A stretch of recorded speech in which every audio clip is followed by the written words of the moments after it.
السلام عليكم ورحمة الله، ازيكم حبايبي؟ تعالوا بقى النهاردة نعمل مع بعض حلوة المرنج. تمام. معانا 200 جرام مرنج، 200 ملي مية، و200 جرام سكر.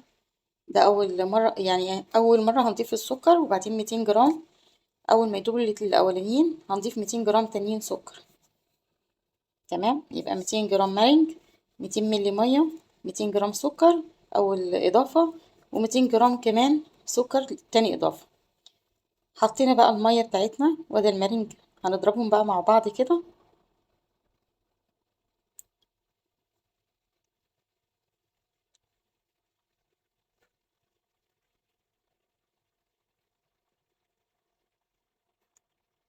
هندوب بقى بودرة المارينج بتاعتنا مع المية.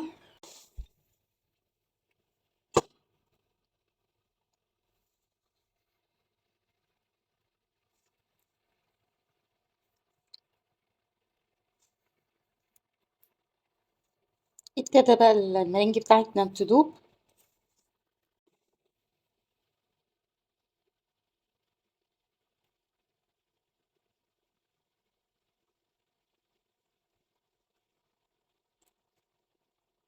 تمام. ادي 200 جرام سكر، هنضربهم بقى لحد ما يدوبوا خالص.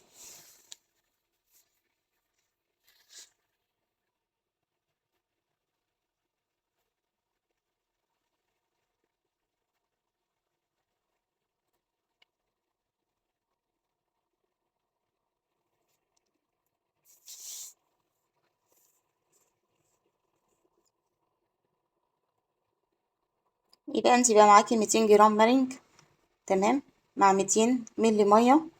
اول ما تضربيهم مع بعض ويدوبوا مع بعض، هتنزلي ب 200 جرام سكر. تمام، ونضربه.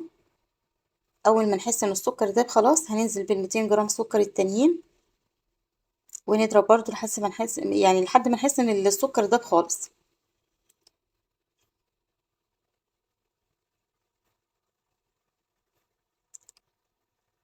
تمام. ندوب بقى السكر كده وكده، يبقى هو جاهز معانا. عايزة بقى تقسميه وتحطي له الوان صناعية، الوان طعام، بيبقى حلو قوي برضو. انا صبيته في الورق اللي هو بتاع الكب كيك. تمام، ورصيته في الصينية بالشكل ده. انا هنا كده مصوره لكم من جوه الفرن، لان بصراحة نسيت اصوره. وده ما شاء الله.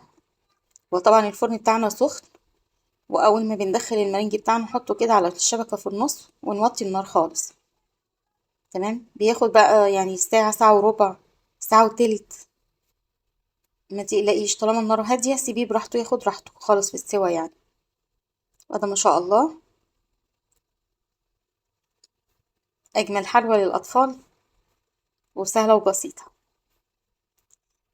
يا ريت حبايبي اللي وصلوا معايا لحد هنا ما ينسوش لايك واشتراك، ونشير بقى الفيديو كده اللي يخلي الأطفال تفرح. في رعاية الله. السلام عليكم.